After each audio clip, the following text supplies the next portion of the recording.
السلام عليكم. طبعا عندك قشر برتقان او استفندي. هنعمل الطريقه دي تحفه جدا، هتنفعك في ايه؟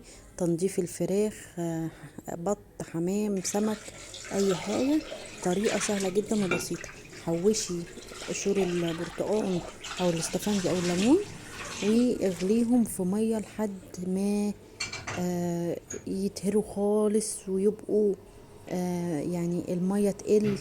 هتشوفي معانا الصورة، التوضيح يعني. وبعد كده تضربيهم في الخلاط او في الكبة وتشيليهم في اكياس. بعد كده بتحطيهم بقى في الفريزر. بنعمل منهم الصابون زي ما عملت على القناة.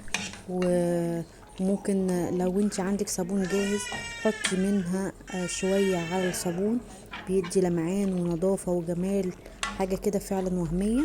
هنا بقلب فيه. هنا ضربته في الكبة كله، وبعد كده حطيته في اكياس بشيله في الفريزر. عايزه اعمل صابون هطلع كيس، عايزه انضف حاجه بطلع. بصي، حاجه كده وهميه، جربوه ومش هتندموا.